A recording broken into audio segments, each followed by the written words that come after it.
Stephanie Slade, your host for Expressions of Peace, personal, powerful, and heart-to-heart.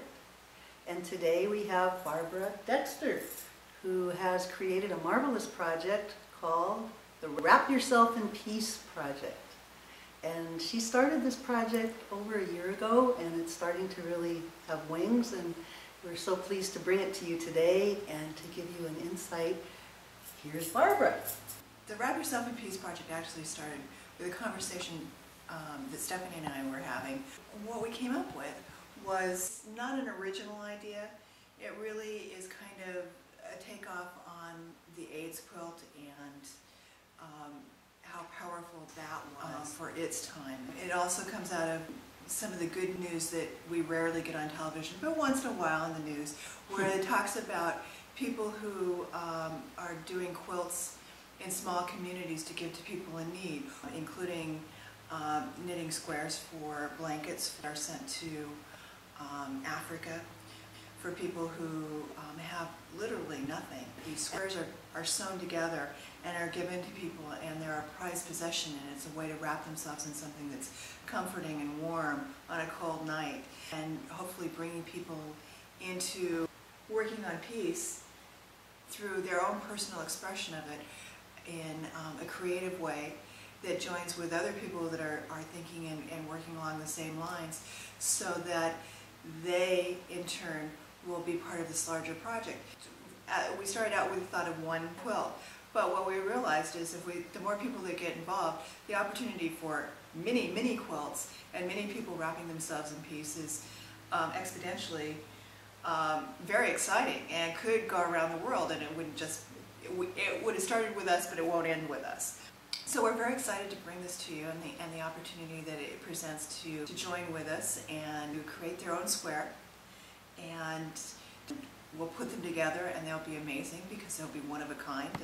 And some lucky person's going to get to wrap themselves in a really one of a kind, amazing quilt.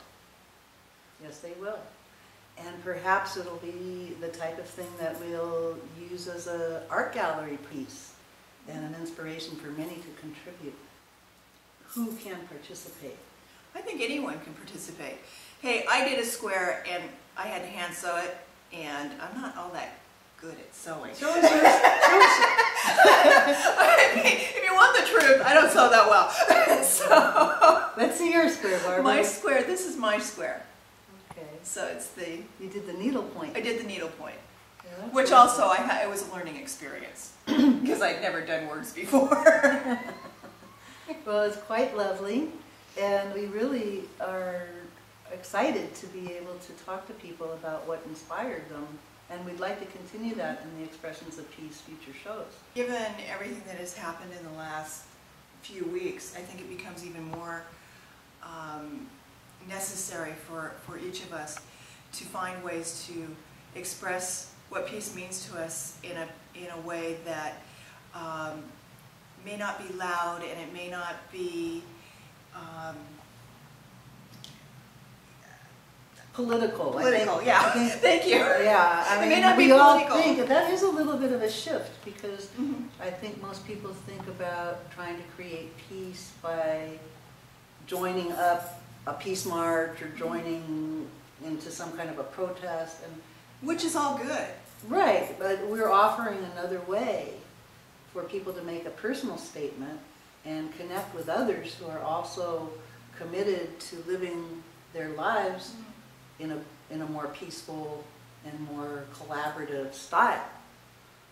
And we're learning about what that is. We don't even know exactly what that is, but we feel, as we've been doing our work through United Media Productions and through Expressions of Peace Television and some of the other projects that we've been spearheading this year to explore conflict resolution and using conflict to inspire growth, that by each joining together in this lovely project, which is a very simple project and a very traditional project, from the Amish quilts to folklore quilts throughout history, women especially have come together in their little circles. Quilting circles, yeah.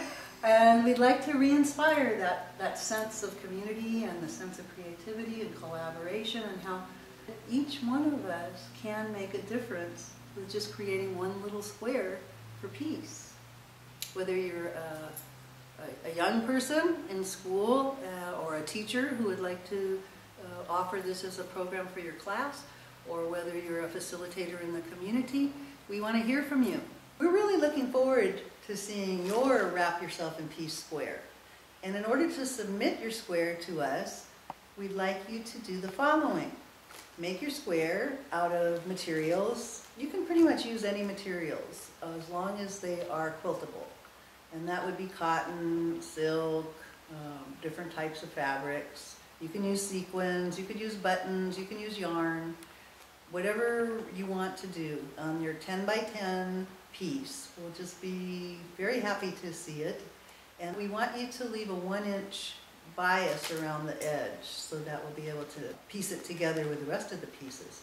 And if you would, submit your square in a little plastic baggie, the type that you bring to the airport, like this, with your name and address on it, or a little card, a way for us to get back in touch with you.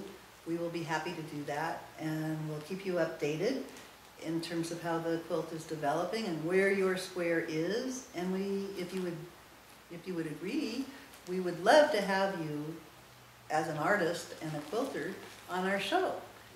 In future episodes of Expressions of Peace, we will be focusing on more ways that people have participated in our project and taking a look at each and every artist, because we really do feel that each square can make a difference.